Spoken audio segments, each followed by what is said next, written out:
Hello, Global Theater. My name is Jerry Fielka. Today is May 29, 2022. We want to thank Rob Grant and his amazing podcast. I'm probably wrong about everything. It's an honor and a pleasure to be here with Sergio Teran. Is that the correct way to pronounce it? It is in the States, Jerry. Tell me the other way. Teran. Teran. Remember, con tacos, Teran. The same inflection. But Teran. Sergio is right.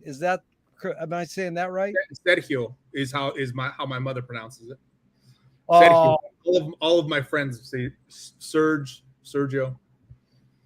so it's all right if I say Sergio? Absolutely. Okay. Sergio, where are you calling in from? Southeast Los Angeles, Whittier. How cool is that? First question is easy. What's the best thing for a human being? The best thing for a human being. Um, Acknowledgement. What a word. I've never gotten that word, but I'll suss that out. What do you mean by that? Please, thank you. uh, a home cooked meal. Acknowledgement. Just sometimes just handshake. But you mean I'm confused. I hear you what you're saying, but I'm confused because one of the biggest things in my life is when I walk down the street and I cross a human being, I want them to give me eye contact or at least nod or recognize and say, is it so hard to acknowledge another human being? Is that what you mean? Like acknowledging Acknowledgement. Sometimes, yeah. I've run into some folks who a little hello is great. Acknowledgement. The context. I guess I was thinking of it in as we were just talking about Funkowaddle, and I talked about having a history. So acknowledgement of the history, acknowledgement of the person and where you're from, is important to know. That I don't think some people grew up seeing themselves in pop culture in the United States, and acknowledgement is huge. Is that still a bit confusing there, Jerry? I'm not. No. Now I get it. But I liked how you said please and thanks and home cooked meal too. You're giving me the bigger picture of what you mean, but that is, you know, where you come from, your roots. Yeah. Roots is what. But Sunraz says a funny thing. Maybe suss this out. Sunraz says it's his story. It's not my story. So it's depending on who's telling the history. Authorship, absolutely. Authorship. That's good. Huge. Yeah. And what I meant by a home cooked meal or comfort food, Jerry, is what I guess it was an alternate answer to what do human beings need? Yeah. What's the best? Oh, I see. What's the best thing for a human being besides acknowledgement? Also, please and thanks, home cooked meal. Yeah, I was riffing, I guess. Dude, suppose. that's it. It's like a jazz jam session. So what's your favorite form of information? How it comes into you? Music, absolutely, without a doubt. Wow. Why do you think humans collect or gather information? Why do humans? Oh, yeah.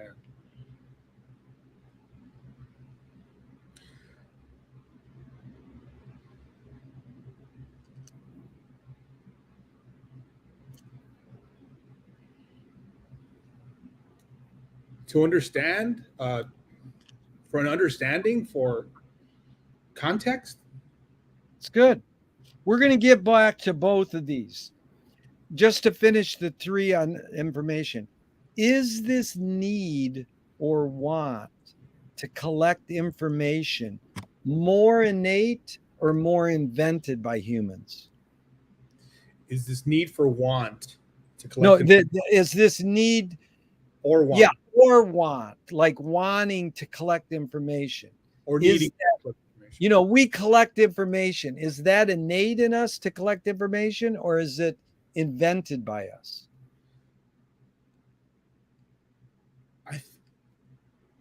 I'm still in the context, right? Like having roots place. So there's a need at first. There's a need for information. Um, I think of my family. I'm first generation. My family and growing up was just like assimilate, like relax, assimilate, right? And after a while, when we're like, hey, we need some stories. We need to know why. And there's such a severed history that some folks just don't know, and there's unrest with that, at least from my mind. So I would say a need at first, but everybody wants to collect more and more, right? I mean, we get obsessed with knowledge, especially if it um, informs us in a way that possibly makes us happy. Um, I'm going to side with need more. Good. Now, you anticipated a question coming up really well, but I want to go back to clarify. They told you to relax and assimilate. Who was the they there? You mean your parents were saying, "Hey, dude, relax. Just be part of be part of American culture." Is that what you mean? Yeah, Yeah. yeah, exactly. Yeah. Mom and family would be, you know, don't rustle things up. You know, don't make waves. Assimilate, Right. learn. Yeah. Yeah. That was good. Okay, so do thoughts create emotions? Absolutely. Do thoughts create emotions? Yes. I'm getting emotional now. Thoughts do create emotions. They have to. They have to Good. create emotions. I think it works in both directions. Yeah. Sergio, fill in the blank. I don't know what I think until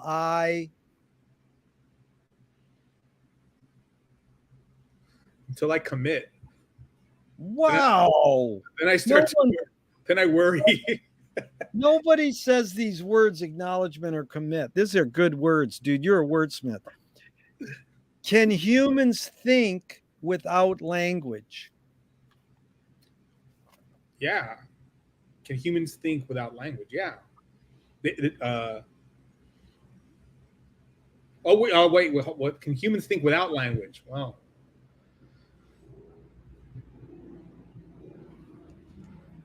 Oh man. Presumably, I'm thinking of uh, Diving Bell and the Butterfly. I'm thinking of uh, humans caught in a coma. Um, Jeez, but is it a language once they've began to communicate? It's complicated because, see, we've been trying to figure this out.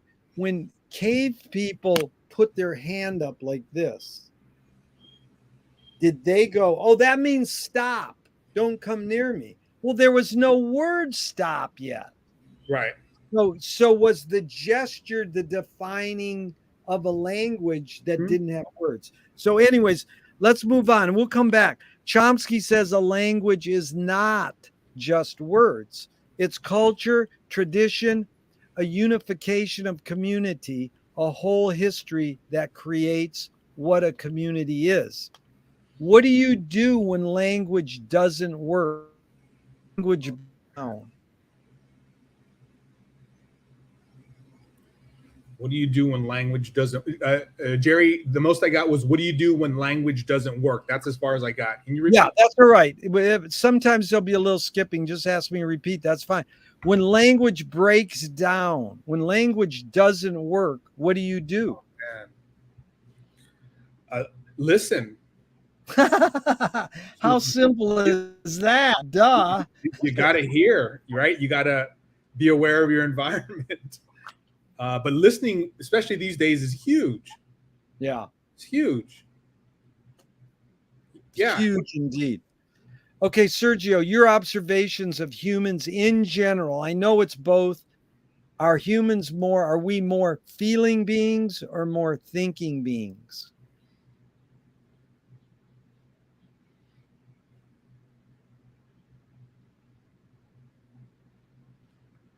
Oosh. Are we more feeling or more thinking? I don't know if I've ever separated those two as individual. If you're feeling, it's the receiving of information. If you're thinking, boy, I'm gonna have to say we're a combination, an equal combination of both. That's fine. That's it. See, we can't separate feeling from thinking, but we think we can because we invented the words. So that's fine. Let's move on. 2 questions from Alan Turing, 1950s. Is thinking a function of the soul?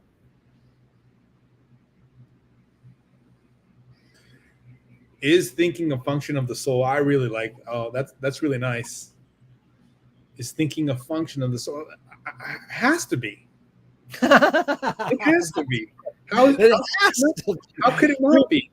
I love your certainty. Okay, here's the second Turing question. Can machines think? Oh, yeah. Have you seen 2001? No, absolutely. We continue to put ourselves into technology. Absolutely. Yeah. They can think. I'm going to answer your question. Have you seen 2001? Dude, I'm remaking the prequel to 2001, and there is no prequel. Okay. Do you more pursue happiness or more pursue meaning?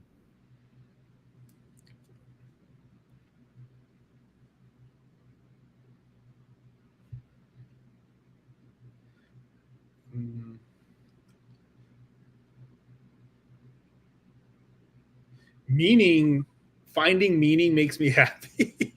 Yeah. I think I've been saying that before. So, and happiness is futile. Happiness is it comes and goes. Yeah, meaning. Meaning's important. It makes me happy.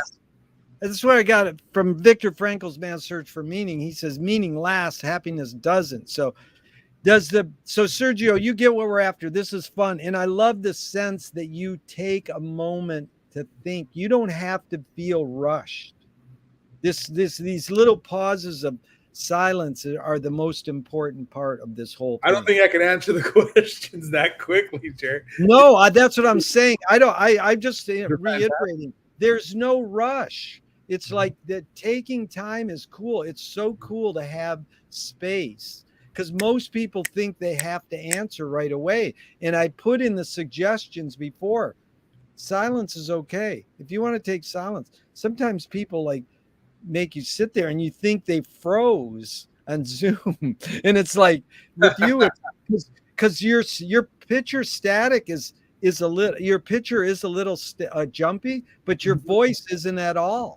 So I can just wait until you came in. So I just want to make that clear. I appreciate it. Does the brain more detect consciousness or create consciousness? Is consciousness there bubbling away and we're detecting it, or are we creating it?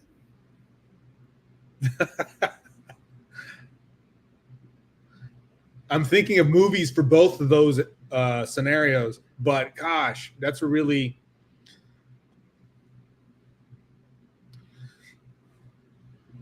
is conscious there at rest, waiting for us to trigger it, or are we creating it, which means we would be traveling in time? Wow.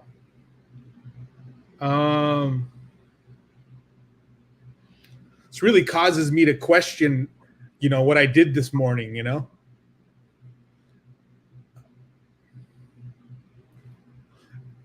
I don't know. Is conscious. I'm going to take a stab at all of these is what I want to do, Jerry. regardless. That's fine. Look at one other thing is saying you don't know is fine. A lot of this stuff comes round full circle. So don't worry if you say, I don't know.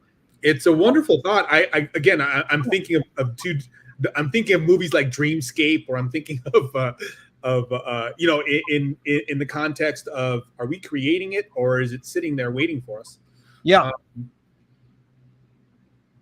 Gosh, I'm gonna say I love the idea that we're creating it. Maybe that means that I think the other.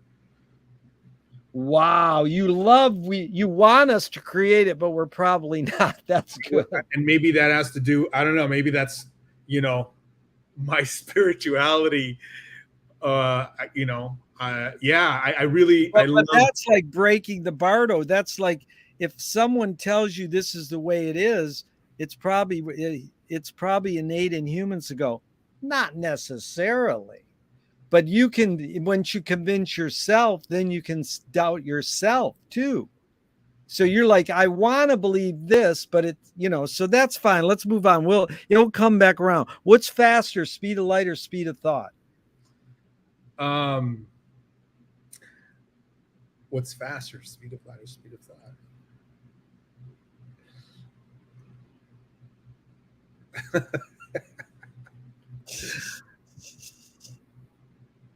Wow.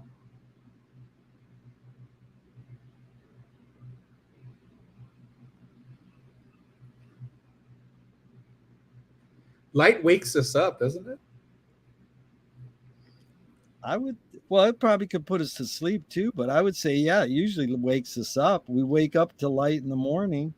Our brain is brain activity. Is it not? Well, it's charges. I'm going to say speed of light. I'm going to say light is that much faster than thought. But I love the idea of the comparison. Jeez, gosh. No, that's good. Let's go on. Audre Lorde, the poet, says, you can't dismantle the master's house using the master's tools. Yvonne Rainer responded, said, you can if you expose the tools. The basic question is, what new tool do you suggest? Now, just to put into context so you understand, you put all these questions into the context you want. So you don't have to apply the cute quotes I throw in before some of these questions. You can if you want. And the word new is up to you. So it's basically, what new tool do you suggest or you gravitate towards? And if you want to apply dismantling the master's house, that's fine. No, patience. I'm going to say whoa, patience. That is a good tool. I'm applying it to the context of being an artist, and with art, you're influenced by masters often, right? And they say you need to kill the master after a certain time. You need to shatter that influence, but it comes with patience. You can't do you don't have access to it until you allow it to, until you've endured, until you've you've gone through it. So I would say patience. We mentioned Tom Waits earlier, but I remember an interview with Tom Waits saying that he waits for the songs to show up, and sometimes they kind of show up, but not necessarily. So, he sort of encourages them to go bother Leonard Cohen. That's good. But the idea, the idea of like, you can't force it. Yeah. It's gonna, you just got to sort of wait for it and listen for it, or be patient about it. But I would say patience. You covered a lot there too, because I love that. The anxiety of influence. You absorb the master, then you abandon it. But you brought in an important element. When do you abandon it? Right. You're like, okay, I got that. Now I can go on. It's like, wait a minute. And you really evoked my mom. She said, God, give me patience and give it to me now.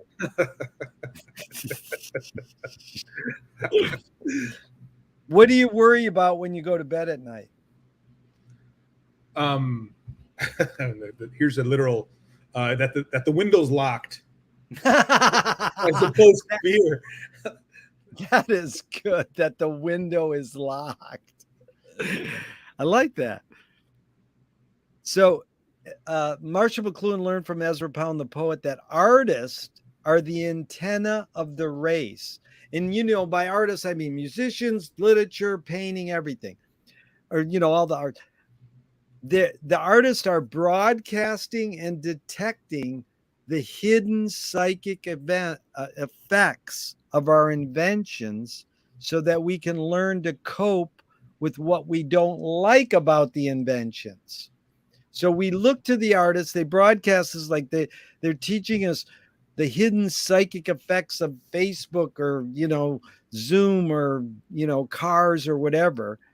And then we can learn to cope with what we don't like about these inventions. The main question McLuhan probed his whole career was, why do we humans ignore the hidden psychic effects of our inventions, even though the artists are broadcasting them to us?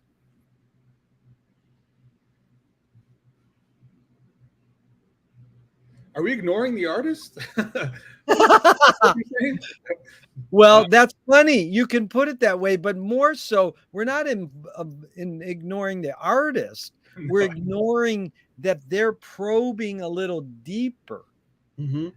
I mean, they might be ignoring because your paintings didn't sell. You're going, dude, you're ignoring the artist. You could get a free bonus. I'm going to broadcast the hidden psychic effects with my painting. Or I'm painting instead of using digital, Right. performance platforms. Or no, like NFTs are my favorite thing. And you know what NFT stands for? No fucking thing. It's like, dude, Duchamp invented that in the 20s. That's not new. You don't have to, I got a piece of art here in my back pocket. Duchamp would have invented it for sure. Yeah. And it's nothing new. And I hate when artists hate NFTs. They go, oh, that's a scam. I said, no, it's not. It's just a new art form. Deal with it. Cope. How do you cope with it? How do you cope with it? Is a question, right? Well, sure. No, the question is, why do we ignore the artist broadcasting the hidden psychic effects? I think that popular culture doesn't like to have the baseball game interrupted with political talk.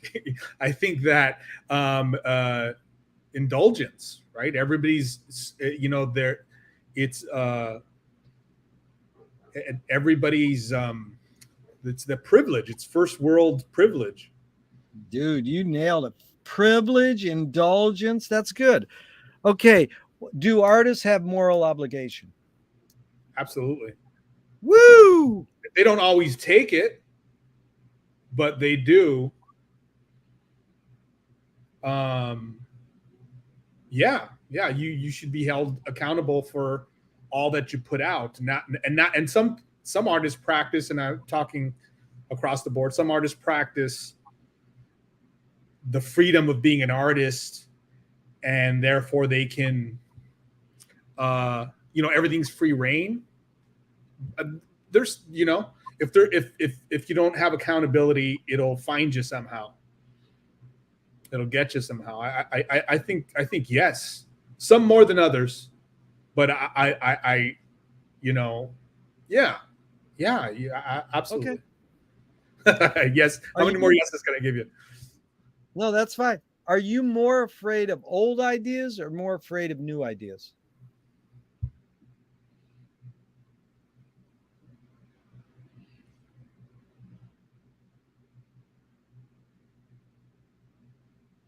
I don't think I'm afraid of old ideas, more embarrassed by them.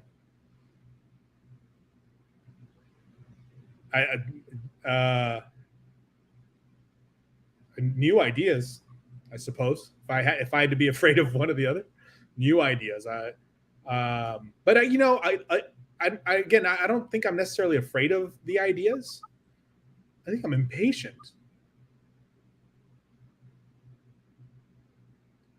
Wow. So, well, we'll get into that because you're sort of asking. See the way you made this say, I think I'm impatient. You're asking a question. I think I'm impatient. So you're psychoanalyzing yourself, man. You're making my job easy here, dude. No, let's move on. You'll come back around. Can you conjure up your earliest memory ever, or one of them?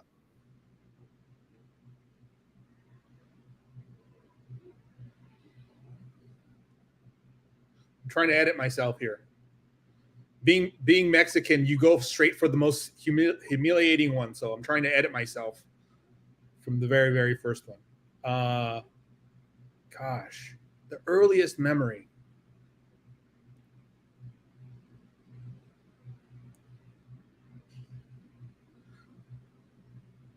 Drinking out of my grandmother's coffee, and it was That is cool. See, most people are visual, some are auditory, but you did taste. That's amazing. Yeah, You it was super you sweet. did an action. Yeah.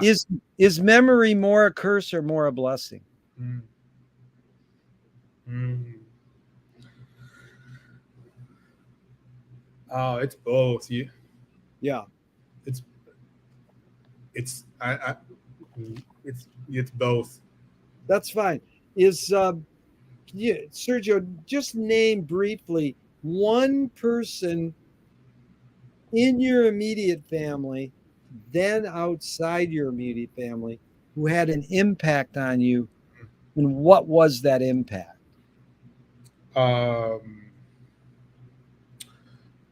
Father. The impact was the lack of his presence, and then outside the immediate family would be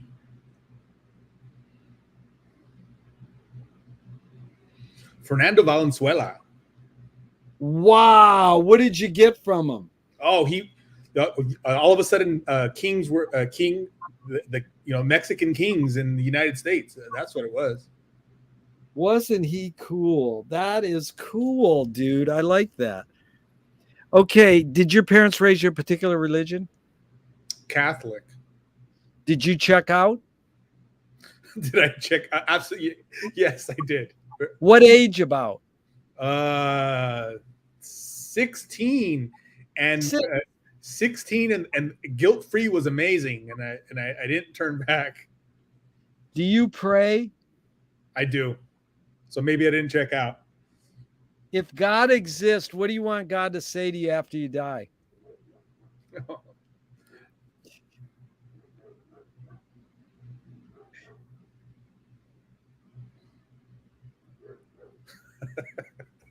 Yeah. I love people who laugh. This is all just to have fun. George Carlin's daughter, every question, she would take a deep breath, crack up, and then answer it. Something like, you want a tour now, or would you like to sleep for 100 years? Something to that effect, I guess. That is original. You know what everybody says? You did a good job. It's like, that's lame. Everybody. No, one of my favorite answers, this guy said, I've checked our listing here. We made a mistake. You're going back. That was pretty good. You want to sleep for 100 years, or you want to tour now? Okay, do evil people exist, or does evil use people as a vehicle? Do evil people exist, or does evil use people as a vehicle? Wow. Well, evil people indeed exist, and evil is defined differently. It's relative to every person. So I'm going to say evil people exist. What you think evil is relative to how evil you are, I suppose. Yeah. But the follow-up goes a little deeper. How do you advise someone to deal with an enemy? In a few people's thoughts, Alan Watts said, if you acknowledge your enemy, you empower them. Coppola stole from the mob and the samurais. Keep your friends close and your enemies closer.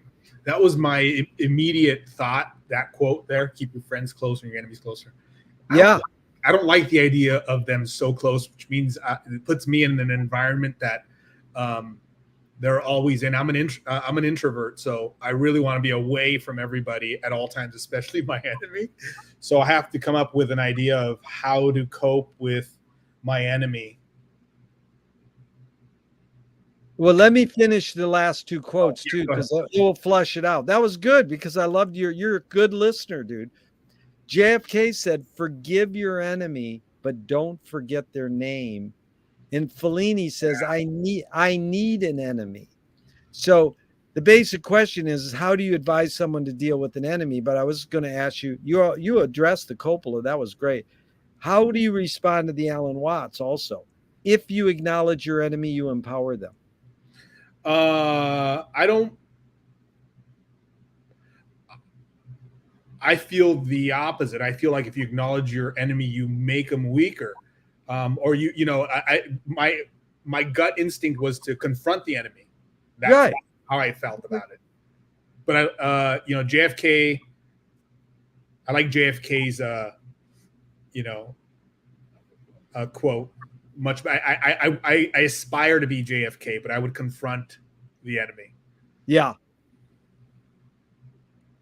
James Joyce was the first projectionist in Dublin 100 years ago. He basically checked out. He said, this is stupid. Why should I go inside a building and see a movie of a tree when I can go outside and see a real tree?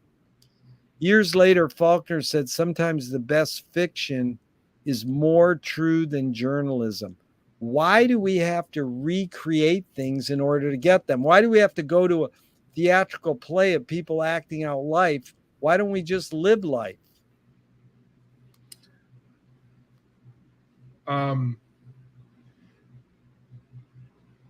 Some people haven't been handed the tools to understand where they are, and I think that, or some people have, they know it very well, and they go to escape, right? I think of the activities that I do in order to avoid pain or unconsciously responsibility sometimes, and those things are things that make me make the time pass. I'm not thinking about my breath. So I suppose some people have been handed the tools to be able to understand how to understand their being, how they exist. I mean, my answer is really I really have no idea why, but I can't. Once you've seen a film, and once you've seen a Fellini film, since you've referenced Fellini, how could you not see it on the big screen? How could you not want to go back in? Or but then nature and living in the now is wonderful, but we only say that in in contrast to all the technology that we're surrounded by. Our life is digital, right? The pictures define our life these days. So taking a break and going, what about nature, is in context. No,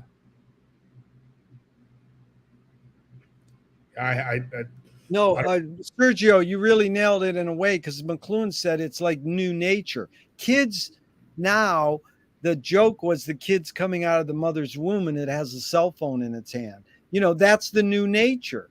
The new nature is you're surrounded with all this, but it doesn't mean they can't acquire a love for trees and in lakes and stuff. It's just that he also said technology is the most human thing, that everything we invent is extensions of ourselves. Mm-hmm. So anyways, it's just like your coffee cup you're drinking from. You don't need that. You could use your hand like this, but you go, dude, that's too hot. I burn my hand and I can't use my hands to talk with you. A coffee cup serves the purpose of me drink in my hand, and it works good. You know, there's water in my coffee cup. Right. But I'm saying whatever the liquid is, you know. But that was good. And so walk us through. These are great. Walk us through just briefly, Sergio, your tipping point where you decided to be a painter as a living. Did you grow up going to art galleries and art museums and going, that's what I want to be? Like, where was the tipping point where you said, that's what I want to pursue? Did you go to college to study painting? Just sort of walk us through how you got to that point to be a painter. I did go to college where I went to art school but I don't know when the tipping point, was it in college? Jeez. It's so ridiculous. How'd you pick art school? Let's go back a step. Why did you pick art school? Did you go, when are you in high school and you're seeing painters and you go, that's what I want to be? Like, when's that tipping point? Album covers, comics. Oh, album covers and comics. Yeah. Animation, right? We're talking about the 80s right now, Jerry. Okay. And enjoying that very much. Oh, skate culture, graphics from the 80s. Yeah. That type of art making. I suppose that I felt the freedom of and it's going to sound a cliche, but of being able to express yourself was a necessity for me. Being able to understand how to filter what you meant in this two-dimensional way is when I felt it. The tipping point was definitely when you go to college for it, right? It's like, oh, wait a minute, I have to sign where? You have to pay back these loans, right? I think that's the tipping point where you get all right, so you got to make it work. I come from a working class family. It's not exactly something that they understand how, where to place it culturally. Like, you're going to do what? Paint houses? Like, what do you? No, I'm going to paint a canvas. What? Right. Yeah, you got something to fall back on? Yeah, the ladder that's alongside the house. Yeah. But you think of I suppose I thought of like,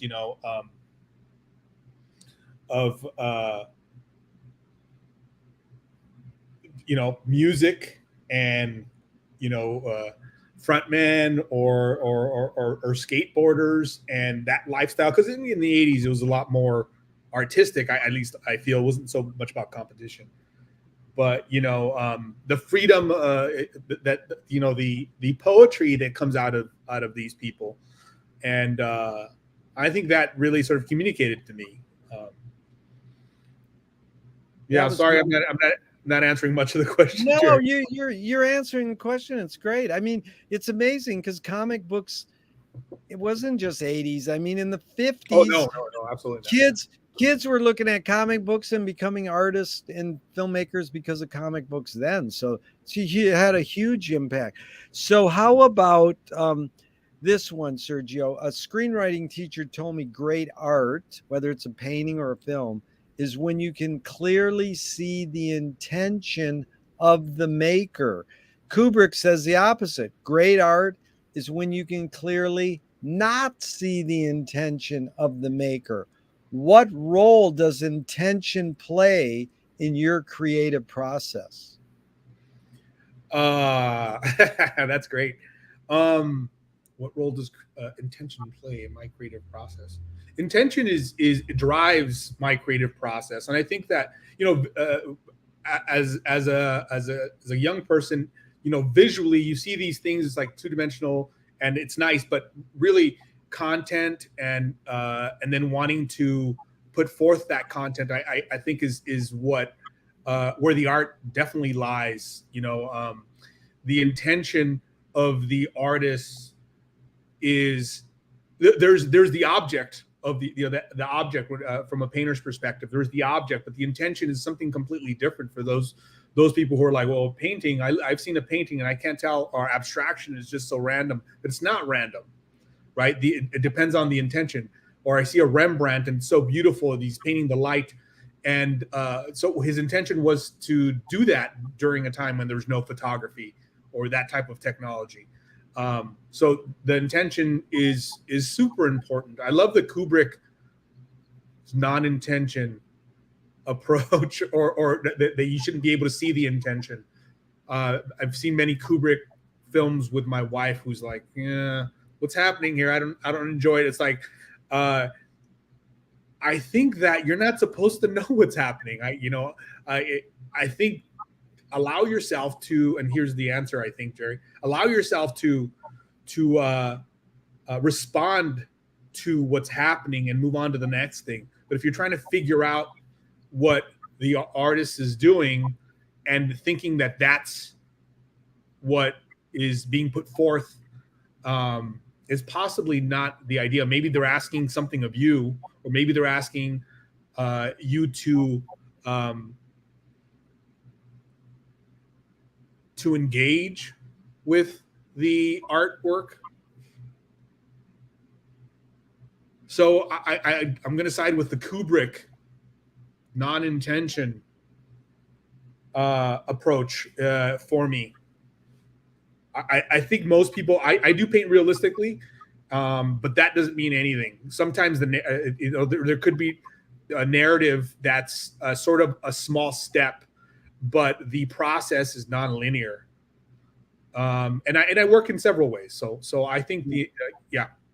That was good, Sergio, because it evoked this line I love. Ambiguity is a sign of human maturity. But the next question is back to Duchamp. He said, there's no art without an audience.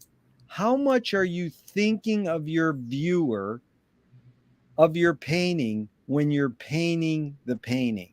When you're making your art, how much are you thinking of the viewer? Earlier, the question was, do artists have a moral responsibility? So I'm definitely thinking of the viewer, but it's unconscious nowadays, as opposed to consciously going, oh, I really hope that they enjoy it, because I don't care really if they enjoy it or not, but I certainly still have or choose certain content so that and avoid certain content so that I'm within the parameters of what I believe in. Yeah. How I want to treat people. But I don't think of my audience when I'm lost in it. When I'm in the groove, I don't really care. Beautiful. So McLuhan says everything we invent extends some humanness. So if clothing extends our skin, knife and fork extends our teeth. Religion or philosophy might be an extension of consciousness. It doesn't have to be tangible. What does the painting brush extend for you? What humanness does the paintbrush extend for you? Condition. The human condition, is what it extends. At least that's what I'm attempting to it. My work is physical. It's been worked over time. It's sanded. It's painted over. It's varnished. There's so much activity. And my hope is that it physically exists when a person's in front of it. I hope that they can. And then of course there's a narrative, but again, the narrative doesn't always matter. I hope that people understand human condition when it comes to my work.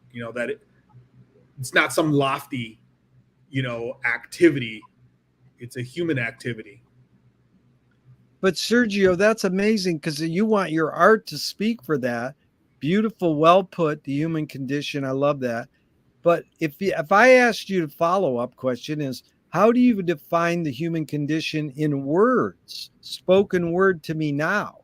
I mean, I could look at your painting and go, that helps me understand the human condition. But right now, what is the human condition? Just if the normal person said to you, hey, what's the human condition? What would you say to them? I think that's the first question I'll avoid, Jerry. That is good. My No, paintings speak for me. do the John Cage line. He goes, "That's a very good question. I wouldn't want to ruin it with an answer." That was good, dude. I just made up that question on the spot. See, I tried to slip a That quickie was in. good.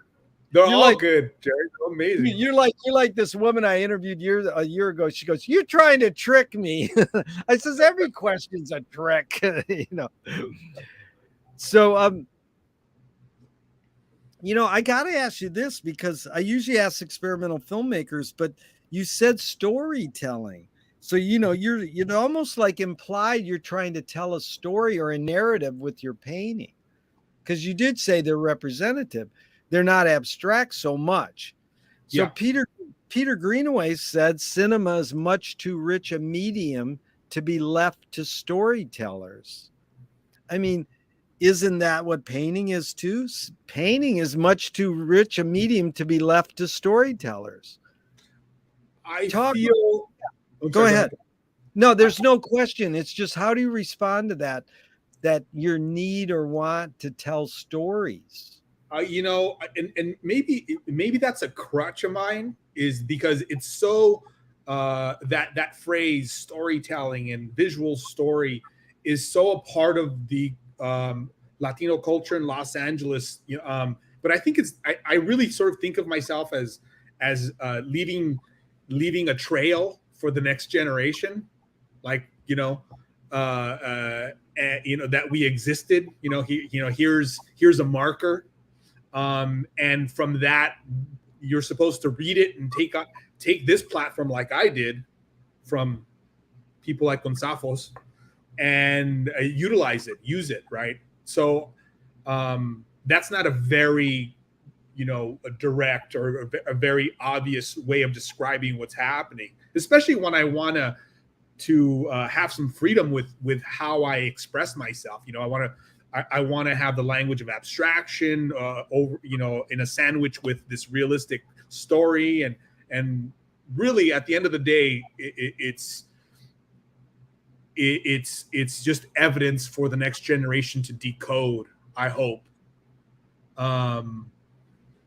Yeah, you're right. I mean, the narrative, it's an old song, right? And it can be. I like like dealing with tropes that are common, you know. But I like to just tweak them a little bit as well. Yeah. Um, That's another great McLuhan line. It's the name of his book, From Cliche to Archetype. You take these tropes and turning them into myths and archetypes. And big shout out to Ruben Guevara, who you mentioned via Consafos, and that's amazing. But I'm curious, let's go way back. Sergio, what's your hunch, your guess was the motive of the cave artist? oh, I've thought about this. I've thought about this one. Um, it was to speak to the other world. It was to speak to the higher beings. Wow. That's what it was for sure. You know, I culturally wake up and go to sleep with the intention of communicating to the ancestors, or say, I'm hoping that they see me in this light, or remembering back. It's a constant interaction with the other side, and I think that's what I think they were doing. That's great. Really amazing. I love that. You've accomplished a lot. Put in order these three elements. What played the biggest role, second and third? Luck, skill, and ambition. What would you put first, second, and third? Ambition, skill, luck. Ambition first, skill, and then luck. Good. TSA, you mentioned poetry earlier. T.S. Eliot said poetry is outing your inner dialogue. What language is your inner dialogue in?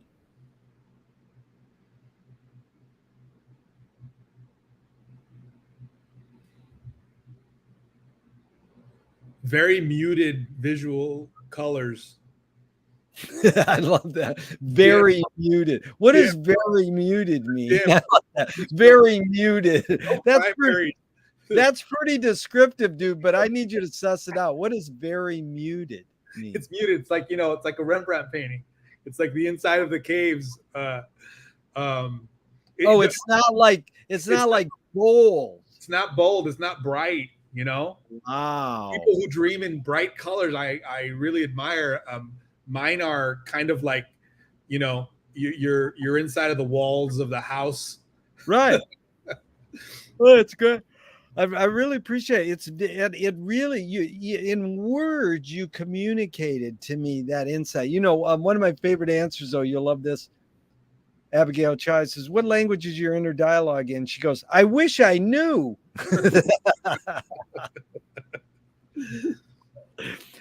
So 2 of my film heroes have this mantra: ignore yourself. Jonas Mika said, "There is no self-expression."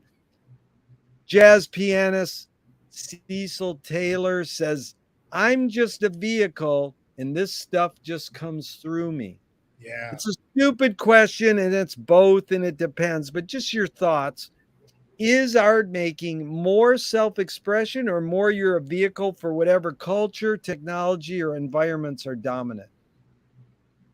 Again, I love that last quote. I love the idea that I'm the vehicle.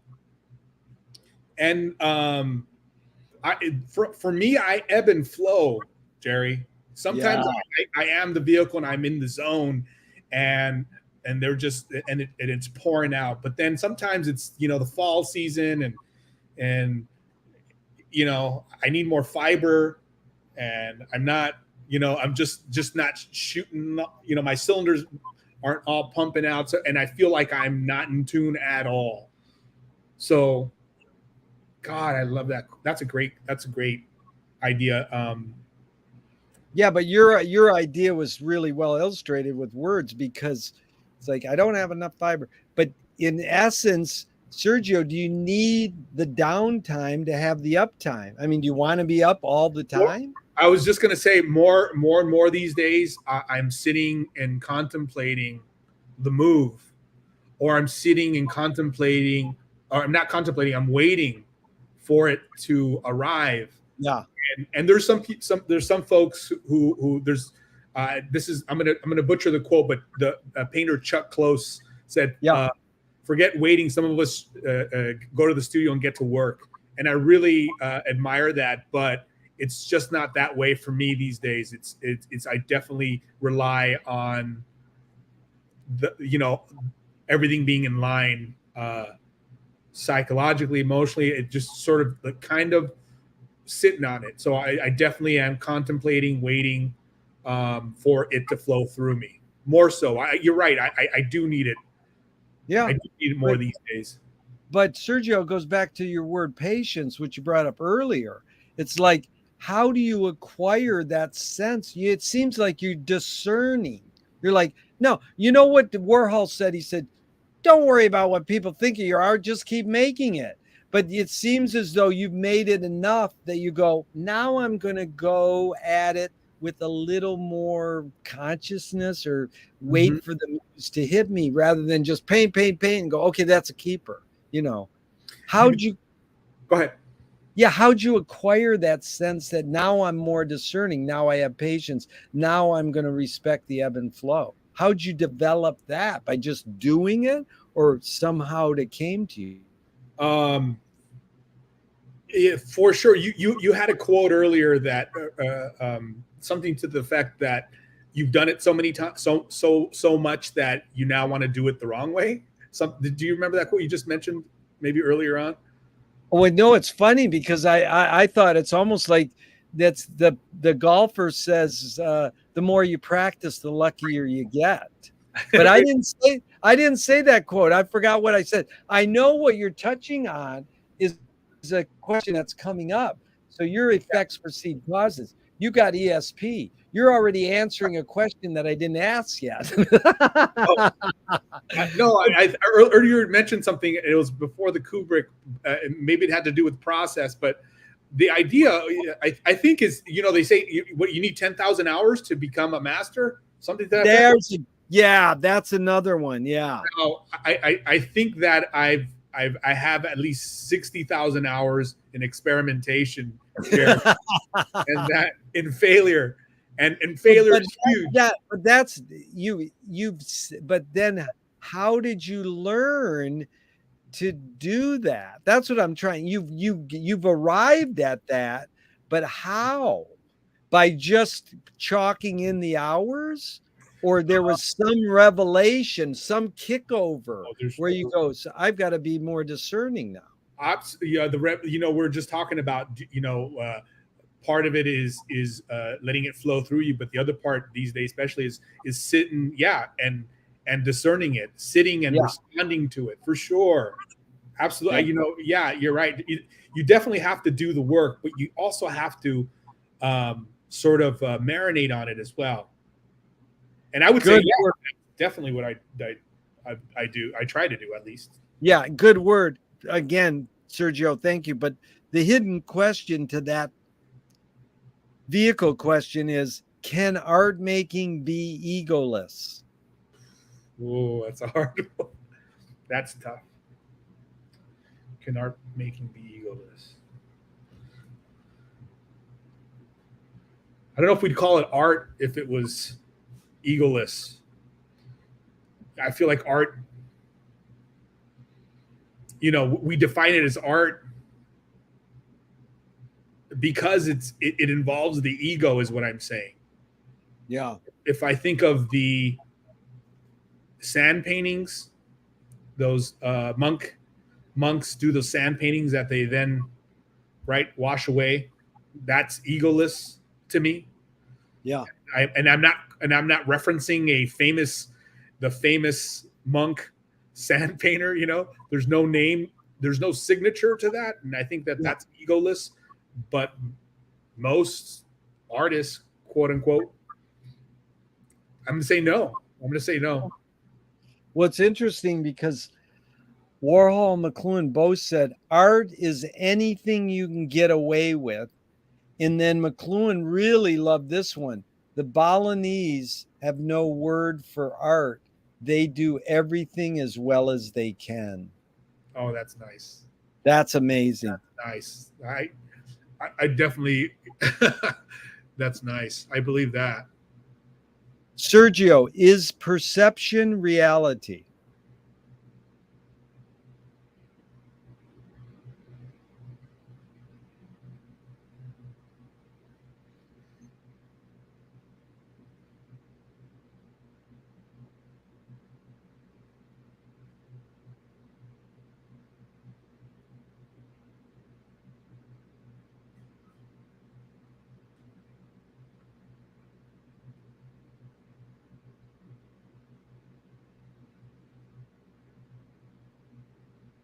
What do you think the sand on Mars feels like? Dude, you win. You answered a question with a question. Yeah, what does the sand on Mars feels like? That's good. Well, that's I interviewed Jay Rosenblatt. He got nominated for an Oscar this year for a short film. I said, how were you influenced by Chris Marker's film Sans Soleil? He says, it's how I imagined he felt he made it. It wasn't that he studied, scholars studied how he made this film. That wasn't important. He said how he imagined. So your question is what do you think the sand on Mars feels like? It's like you're saying, how do you imagine the sand on Mars feels like? Right. That's an amazing response to that question. Yeah. It's like, so that's your answer to, one of my favorites is perception reality. The guy goes, that's all you got. Because, the sane person goes, no, there's reality and then there's perception. But no, I mean, it's a hard question. I mean, I don't have the right answer and I don't expect people to give me correct answers. I'm always just amazed that we can contemplate this stuff. Yeah, it's a wonderful thought. The first thing I asked myself when you asked me the question was the opposite: is perception not reality? Is reality perception? Exactly, is reality perception. Yeah, because it's it's a back to Warhol. He says it's not who you are; it's who you think you are. Mm-hmm. You know. Absolutely. So Lewis Carroll said, "I believe as many as 6 impossible things before breakfast." Have you believed in any impossible things lately?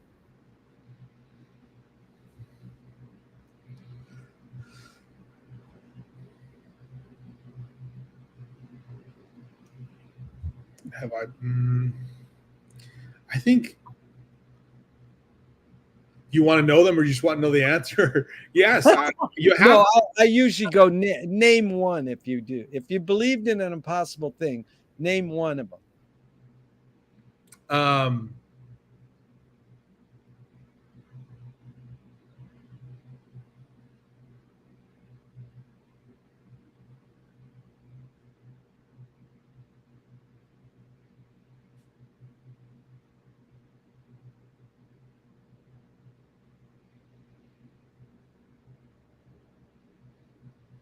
No, Jerry.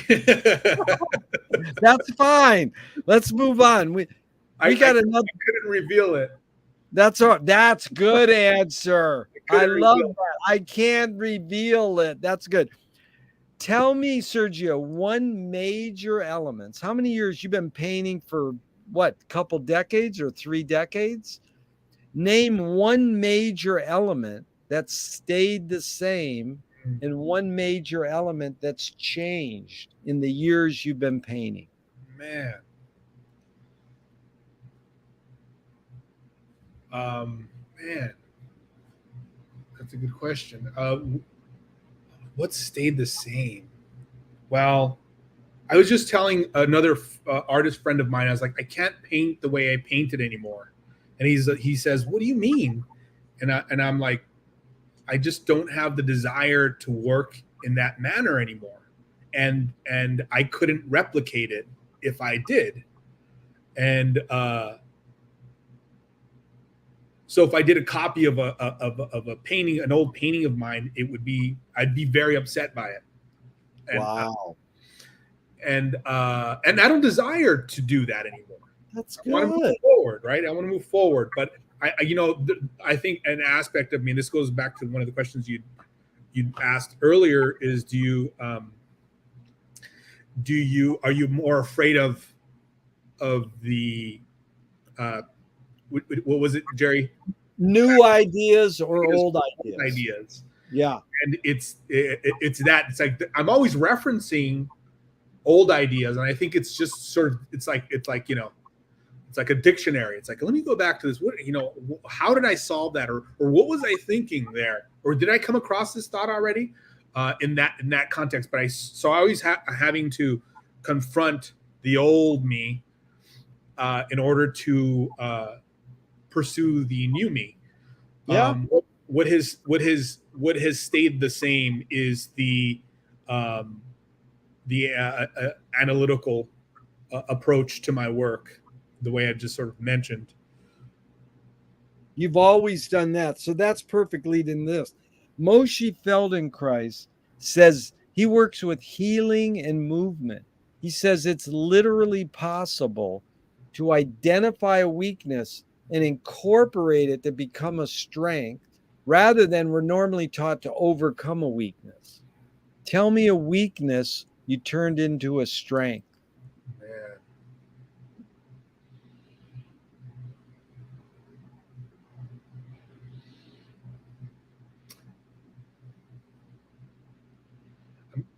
I think I'm constantly attempting to turn fear into a strength, but I constantly fear. So it comes back over and over again. And speaking artistically,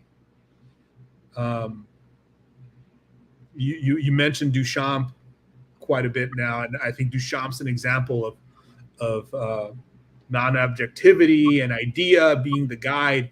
And sometimes when you working the way I work, you start to go, oh yeah, that's an amazing way, or that this is an amazing way to communicate, and that's a fear I have not been able to confront. No, what I mean by that is changing your identity visually so that the audience can obviously see it visually is something that I'm talking about. Something, not overcoming a fear right now, Jerry. That's how I'm answering your question. A fear that I've used to empower.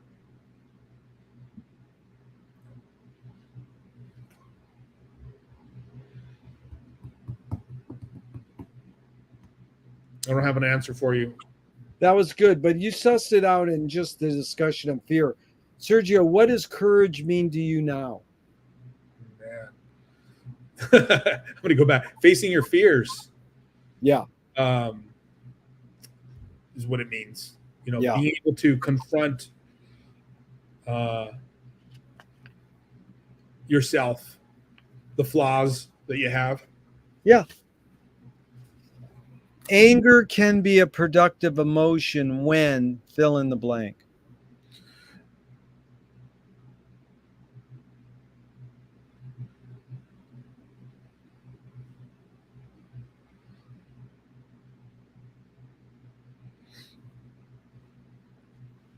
When you can take control of it, when you can calm it down, cooler heads prevail.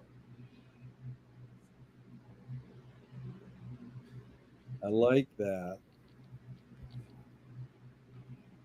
You have this thing, cooler heads prevail, patience. There's something about your sensibility is centering yourself, like conscious breathing. It reminds me of like yoga or meditation. How do you find peace of mind? Oh.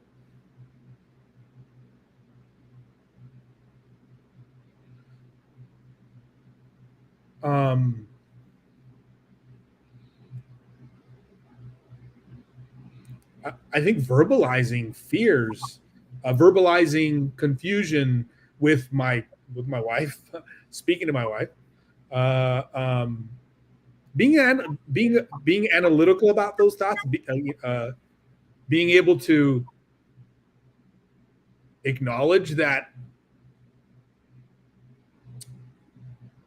there's some sort of acknowledging a failure, acknowledging confusion. Always, I think always being open to learn. Yeah. But where'd you get that, from the way your parents raised you or on your own? Oh gosh, God, my mom was a tarot card reader and a seamstress. She's a small business person with stoic and generous. I think it's her. Yeah. Amazing. How long have you been with your wife? Ooh. I better answer this one. Looks like 23 years. Beautiful. How do you explain the longevity? Listening.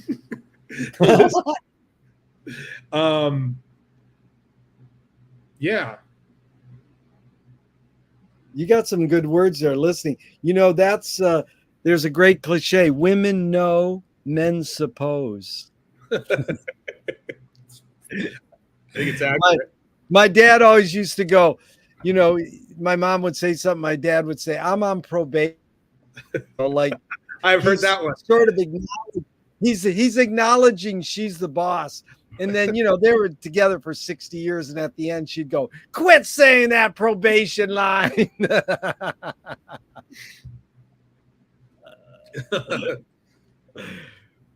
A friend of mine would say, I've got to do community service this weekend.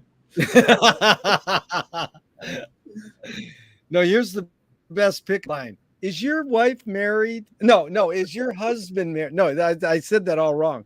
You go up to a woman at a bar and you go, is your husband married? I don't know if I can say that these days. I might be in trouble. Yeah. Okay, Sergio, there's a line that goes, you create what you resist. So I'm not saying you, I'm just saying our observations of creative people. There's a line that says, one creates what one resists. Bob Goldthwait, the comic, morphed it into, you are what you hate. James Joyce said, it's a curious thing how your mind is super saturated with the religion in which you say you disbelieve. And Louis Buñuel nailed it. He said, thank God I'm an atheist. So what do you think of this line? I'm just your gut reaction. Just what do you think of it? One creates what one resists. You create what you resist. Any thoughts on that? Create what you resist. Well,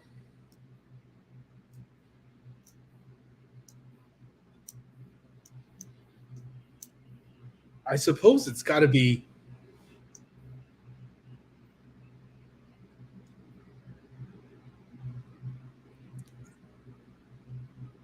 It's got to be. There's got to be truth in it. You know. I mean, we.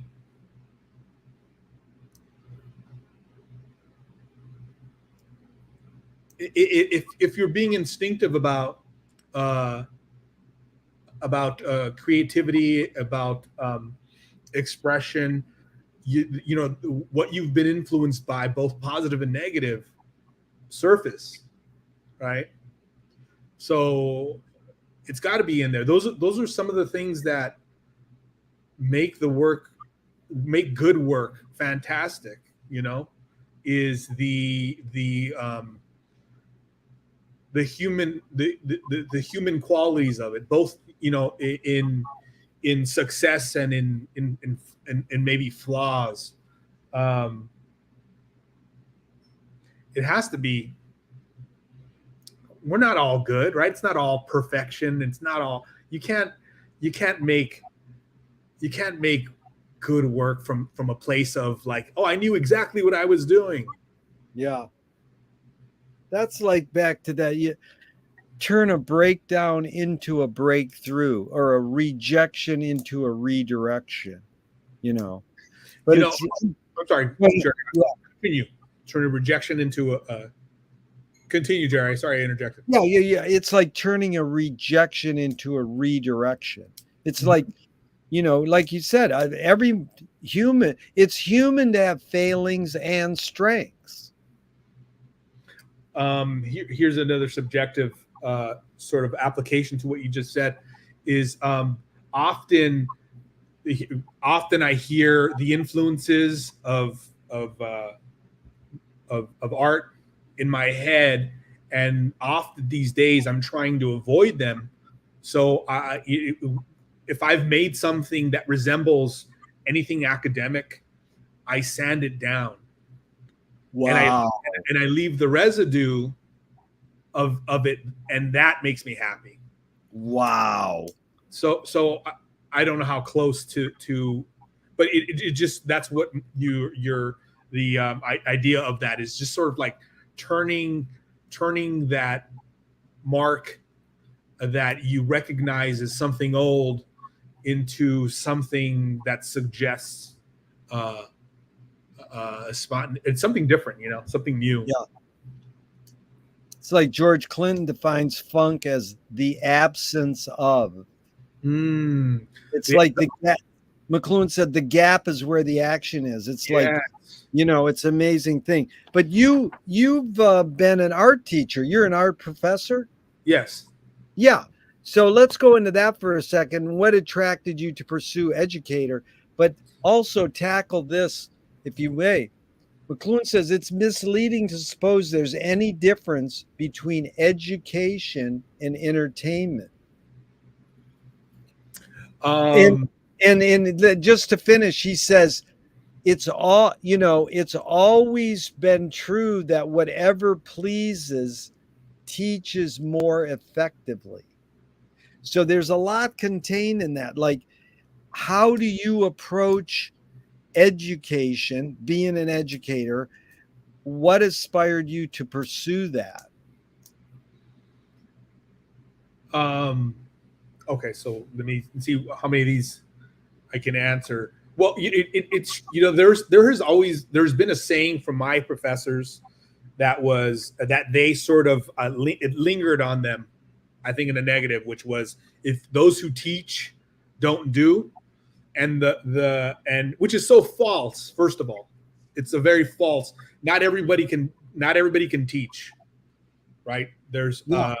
it's very difficult to be able to translate this activity into something that a student can use to pursue themselves, right? Because you can teach a technique, but you can't teach art. It's something that you sort of show and say, oh, you can take it on, you can try it, and see how it works, and then you adjust to it, just like anything else. You approach, but that, going back to that quote, right? It's not true. It's just difficult to be an educator, because you're using the same muscle that you're using when you're creating art, and it really takes a toll on you. So you got to be able to sort of balance it out somehow. It's very taxing in that way, but it's a wonderful, these days, especially with a lot of visual artists, they need a way to monetize what they do, because you can't always sell. If we're talking about NFTs, right, versus paper painting, you have to learn to monetization of the art is great, or you find a way to hustle to continue to be in the studio, right, doing the thing that you want to do. And then and what I think is, and then the find that lifestyle, and allow it to influence the creativity, right? Take that lifestyle and work in between, work in segments, and throughout the day. I say this because in New York City, we we can work for longer periods. In Los Angeles, you have it's a lot more spread out. This is what I mean. There's a giant crater in Los Angeles, so you got to plan on getting groceries and then coming back and doing some work, or you got to plan and you're going to go teach and you're going to come back and work at night. But in New York City, it's one and then the next. So you're going to work all first half of the morning, and you're going to come back and you're going to be in the studio. At least that's how I perceived it. But I think I went on such a tangent, Jerry, that I'm forgetting here. No, you covered it well. It's this whole process of being. I mean, I'm from the experimental film world and poetry world. You can't make a living being a poet or an experimental filmmaker. You either have to teach or do something else. But it's an interesting phenomenon whether you create product because that pleases. The whole thing that McLuhan's brings up is, it's been true. Whatever pleases teaches more effectively. Mm-hmm. So there's a fine line between that.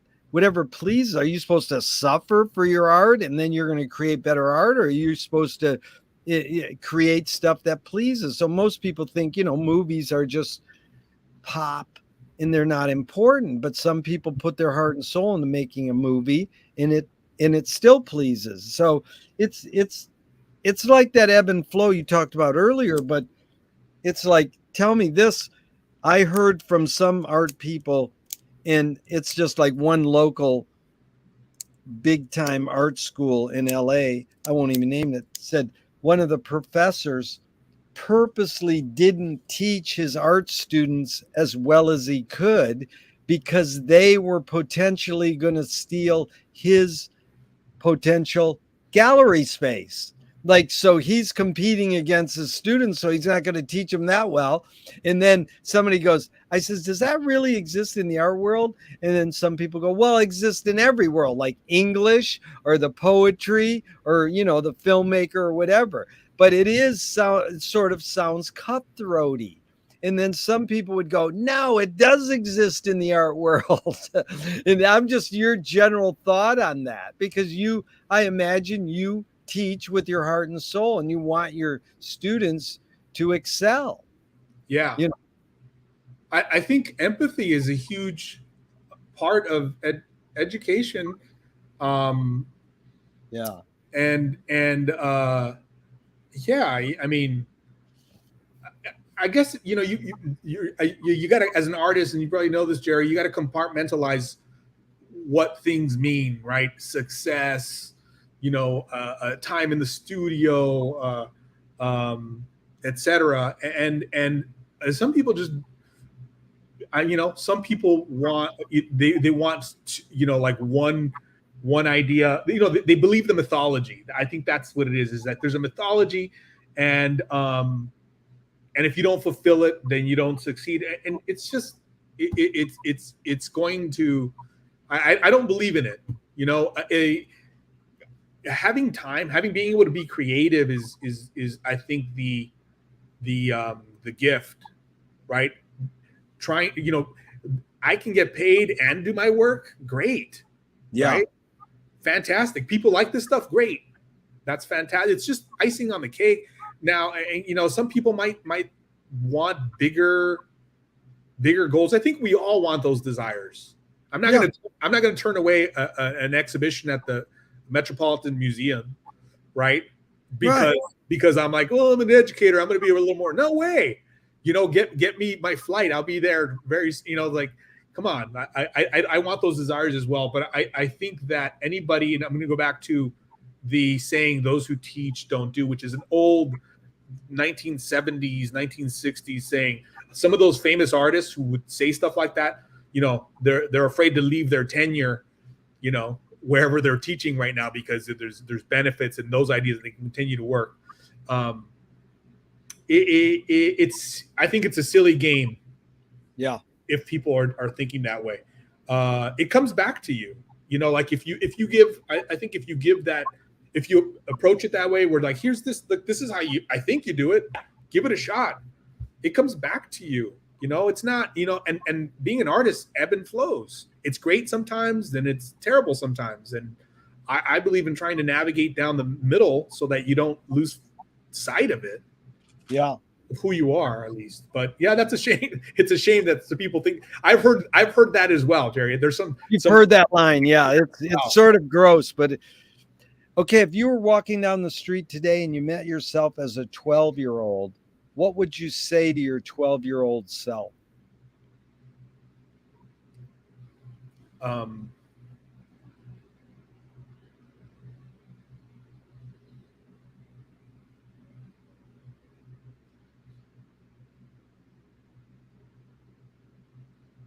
Invest in Apple. There's a practical man.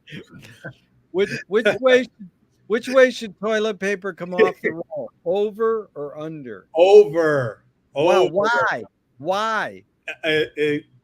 Because when you have access to, when you reach for it, and maybe my mitts are a little bit bigger, but when you reach for it, it's accessible, right? Over. Good. Sergio, we got about 5 more minutes. This has really been fun. A few more. If a publisher was to release your autobiography off the top of your head, what would the title be? Work in progress. They want to scent the glue in the binding. What smell?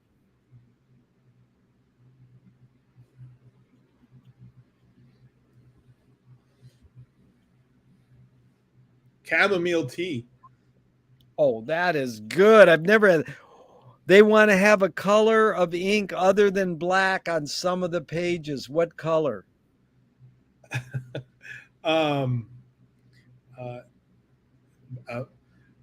Brown, dark brown.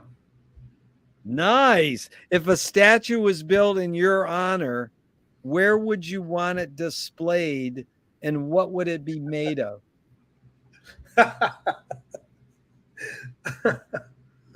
Oh man, jeez, I could hear the jokes that my brother's telling on the other side of this video here, Jerry.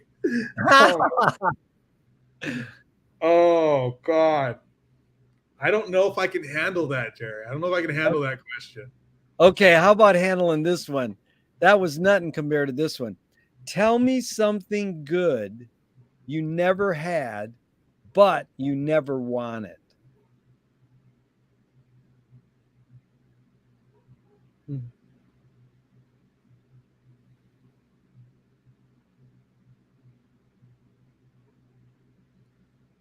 There's a lot of things, but I'm gonna keep a Lamborghini.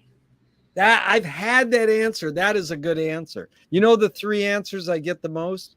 Fame, money, and heroin. That is wild. Wow. Okay. If you thought that was good for your brothers, they'll love this one. You're in a vat of vomit up to your neck and someone throws a bag of shit at your face. What are you gonna do?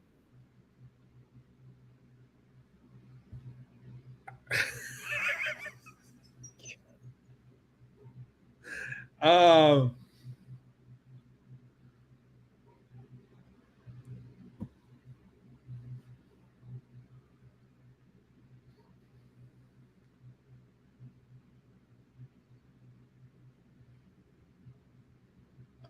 I think, you know, I don't like to do this, but I guess I'm gonna get up and pull my gun and shoot him.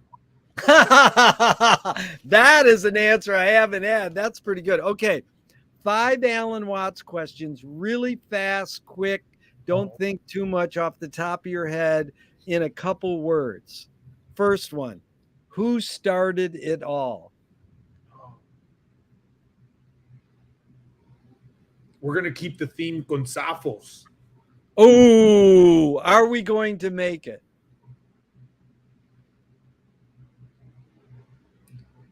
Reluctantly, yes. Where do we put it? Top shelf. Who's cleaning it up? All of us together. Beautiful. Last one, is it serious? Never. Woo! Got a couple more and we're out of here, dude. You've really been fun. What's the cultural shift you see developing today that inspires you?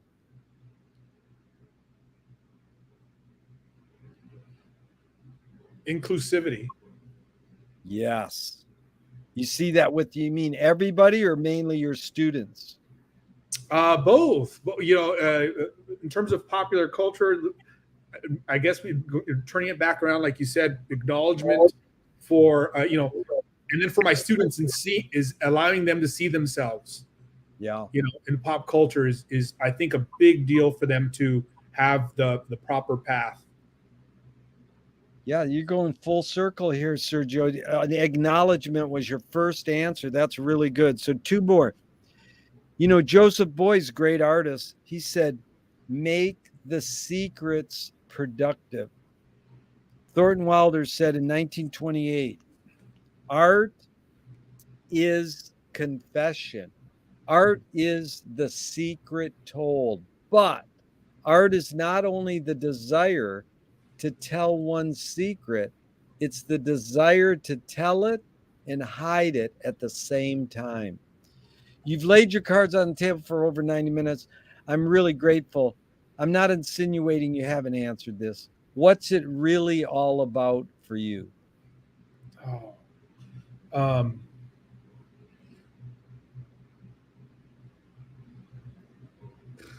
don't have a one word answer. Coexisting, sharing, experiencing. That's good.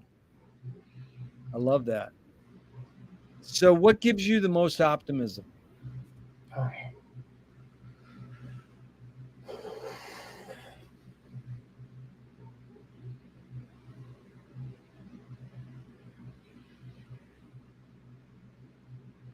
What gives me? Again, I'm going to pull laughter. Being able to laugh with people, being able to see laughter. Dude, that is a great answer. So, you know, the first question I ask is, what's the best thing for a human being? You said acknowledgement. That's amazing because I got that question from Wilhelm Reich. He says the best thing for a human being is another human being. Mhm. And then the last question I got from the question they asked Groucho Marx at the end of his life, what gives you the most optimism? He said, other people. So, your thing about sharing acknowledgement with laughter is a key. Gurdjieff said, laughter is the reconciliation of yes and no.